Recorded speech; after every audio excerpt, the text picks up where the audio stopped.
Back with your Samsung Galaxy S20 news, and we got more news today about the possible 4G variants that are coming in the S20 lineup this year. The S20, the S20 Plus and the S20 Ultra will all come with 5G as standard, but there have been some rumors about some 4G variants for the S20 and the S20 Plus. The Ultra though, not coming with a 4G variant. Samsung think if you can afford to go for that one, you're not going to bother about any 4G cheaper options. What was slightly confusing though was the inclusion of 4G variants.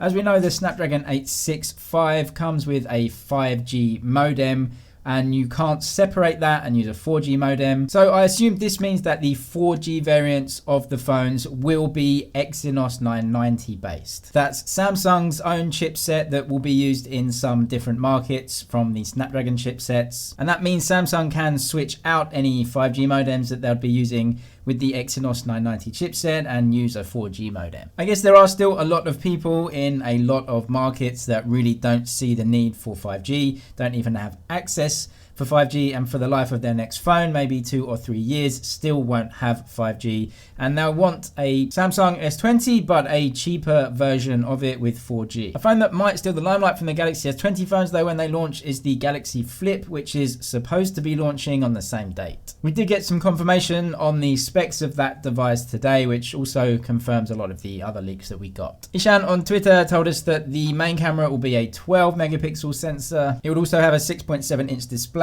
and a selfie camera of around about 10 megapixels. This will be coming with the Snapdragon 855, apparently not the brand new 865, but I assume they're just trying to keep the costs as low as possible to make the phone a bit more affordable. But really that device is all about the design, not really the internal specs. That phone, apparently the Galaxy Z Flip, will first launch in Korea and then after that launch in some different markets, which is actually the same strategy that Samsung took with the original Galaxy Fold. So what is the future for Samsung? Well, they do have a new boss of the mobile division, Rotaemon, I'm not sure if I'm saying that correctly, who was in charge of the mid-range lineup of phones, is now the boss of the entire division. We did see some really cool phones in the mid-range from Samsung this year, definitely with some novel features like pop-up cameras, and definitely some really cool and interesting things that we would never ever see in the flagship Galaxy phones. So maybe we can look forward to the next chapter and look forward to some different features in flagships. But it does remain an uphill battle for Samsung to compete with all of these Chinese brands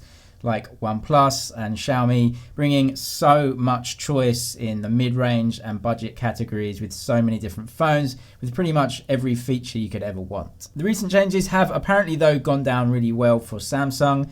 News just out today outlined sales growth for Samsung in India, which is the strongest growth market for the smartphone sales right now. Apparently Samsung and Xiaomi both did well towards the end of the year, especially in December, most notably with Xiaomi's sub-brand Redmi and their Note 8 Pro, and Samsung's M30s. And we finish on the last bit of news regarding the upgrade to the Galaxy Buds, the brand new Buds from Samsung, with some official renders leaked today by Ishan Agarwal on Twitter. They don't appear too different in design from the original Galaxy Buds, but according to him, these are going to be up to 50% more expensive. I would therefore assume that the internals and the sound quality and also the noise cancelling have taken big jumps forward to bring them more in line with what we see with Apple's AirPods Pro, giving really high quality noise cancelling earbuds for Samsung users, and the previous version of Galaxy Buds went down really well, so I'm sure these will too. Subscribe for all the latest tech news, everything to do with Samsung.